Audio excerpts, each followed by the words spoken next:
Hey, welcome. My name is Kim Akia. I go by Akia on this page. Thank you for tuning in to another video.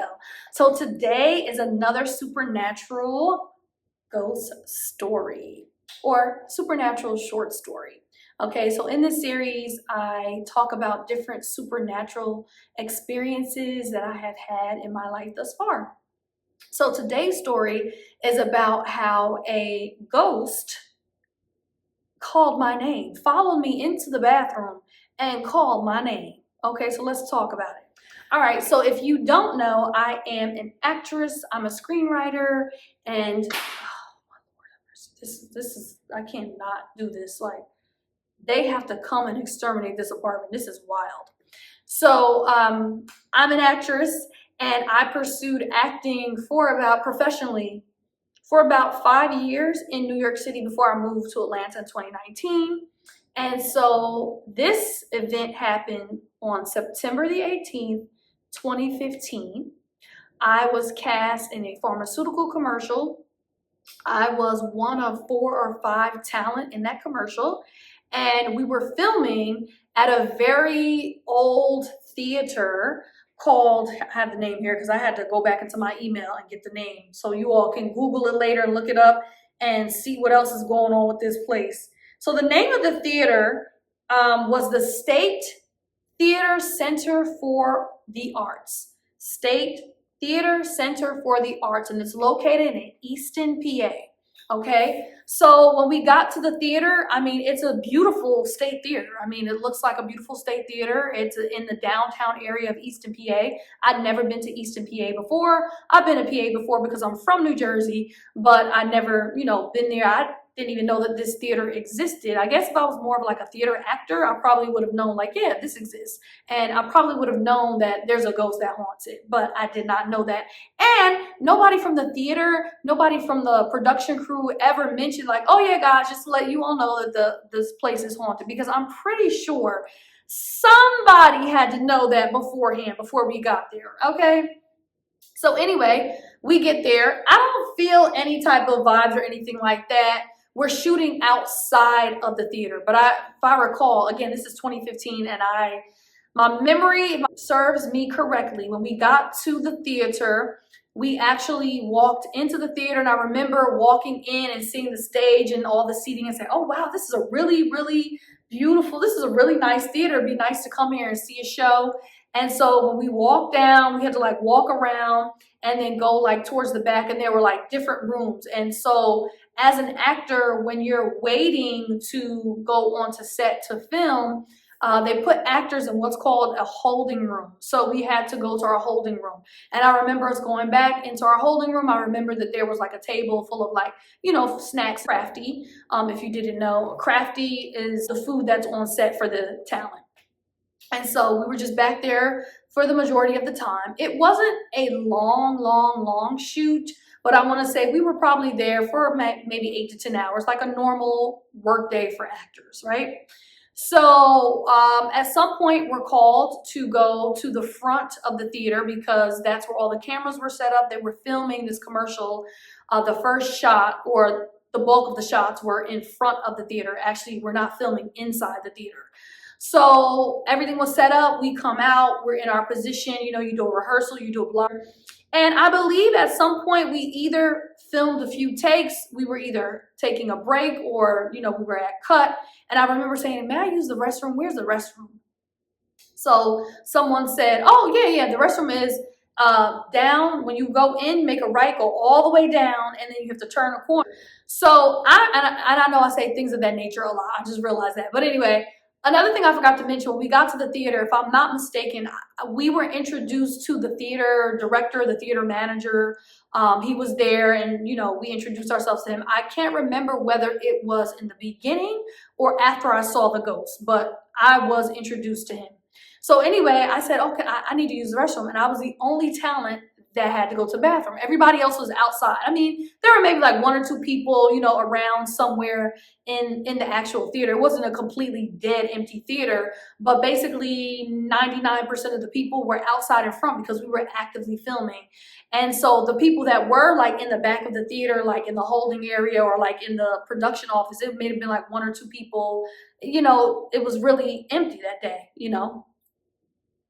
and so I go down this long hall, and I remember saying to myself, "Oh my God, why is the bathroom so far?" Like, I just remember walking down this long hallway. So I get down to the long hallway, I make a turn, I go into the bathroom. Now, this is a huge theater, so the bathroom is huge. It's like 20 stalls in this bathroom. It's completely empty. So I remember walking in there, and it just felt very cold, very isolated, like, because there was nobody in the theater, like, and it's like just empty. It just felt just like, oh my God, like a shell. Like, I'm like, let me get in here and go to the bathroom really quick, and then like get the F up out of here and get back outside. And I remember telling myself, like, when I said that I had to go to the bathroom, I remember saying, dang, I wish somebody else had to go to the bathroom, like because there was another girl that was talent as well.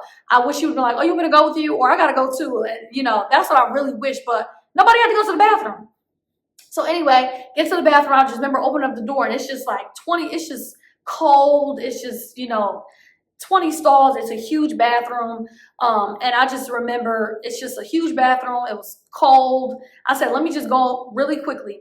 Went into the first stall. So as soon as I opened the door, I go into the stall that's right here, because I'm like, oh my God, this is huge. Like, this is scary. It's kind of scary. I'm in there all by myself.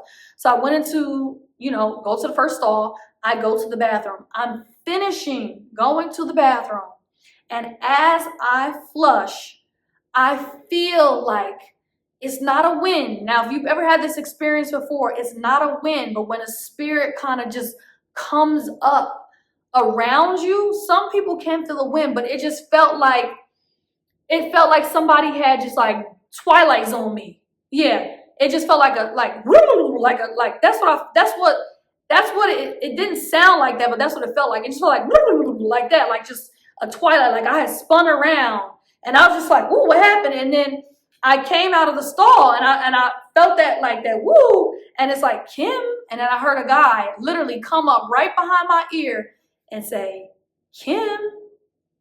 I screamed, and I opened that door, and I ran out. I ran out.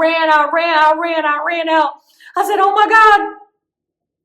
"Oh my God, somebody just called my name in the bathroom. Somebody just called my name in the bathroom. Oh my God.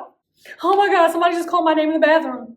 And I can't remember if a few people chuckled, but I remember we were like on a break. I think we continued to film, really not long. I can't really remember the time, but I know we filmed for a little bit more. And then when we got another break, or we wrapped, we went back to the holding room. And that's when I was introduced to the theater director, the theater manager. And I told him, I said, there was a guy that called my name. I said, excuse me. I said, is there like a ghost or something in here? And he laughed. He said, oh, that's, he said his name. Hold up. This is his name.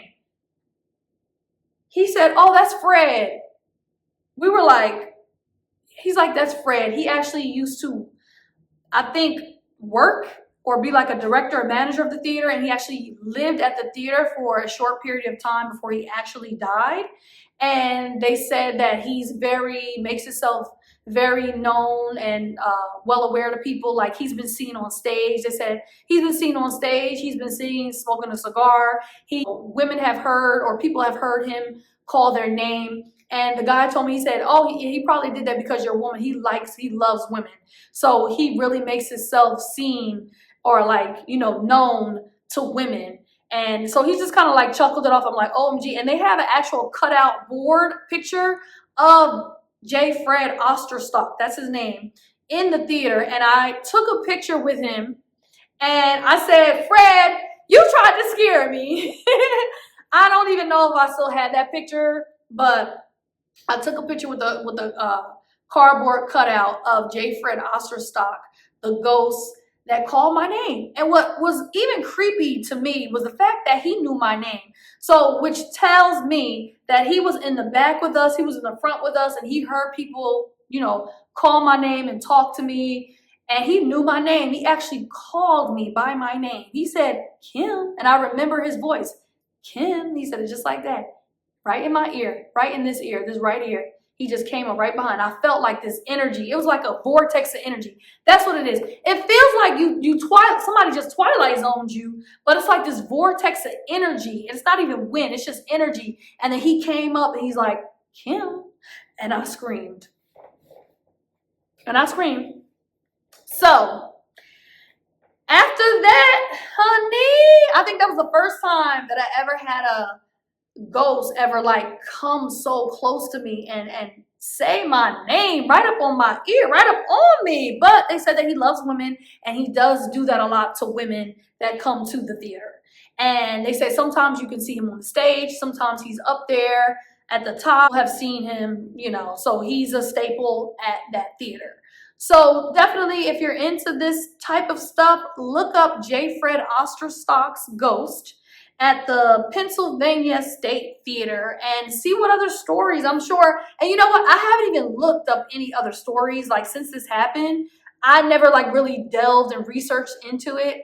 But I'm sure there's a blog out there or some videos on YouTube or somewhere where people have encountered J. Fred Osterstock as well. So I have encountered him, and he was a very friendly ghost. Like I was scared because of the actual action. I knew that I was back there by myself. It felt cold. It felt isolated. It was a big old theater, and to have somebody's name literally come in your ear, you know that that's not from outside. There's nobody in the stalls. Like, and that's a male voice. And when I saw a picture of what he looked like, I said, "Oh, the voice matches the body. That's definitely, yeah, I could see that voice coming from that body, like for real, for real." So what y'all think about that? Anybody else out there by chance have any experience with J. Fred Osterstock, or has this happened to you before where you had a spirit like kind of like you feel that vortex of energy and they come and whisper right in your ear? You ever had that or anything similar? Like, please let me know. Let me know what you think about this story. What would y'all have done? Like, would y'all have screamed like I did and ran out, or would you like had a conversation with him like, "Oh, okay, hey, how you doing? What's your name?" Like, would you have done that? Or like, do you blame me for running out? Like, I don't know. But anyway, so that wraps up this story number 2 in my supernatural short story series. Thank you so much for tuning in. Thank you so much for watching. Don't forget to like, don't forget to subscribe, share. I truly, truly appreciate it. Have a wonderful day and be safe. Peace.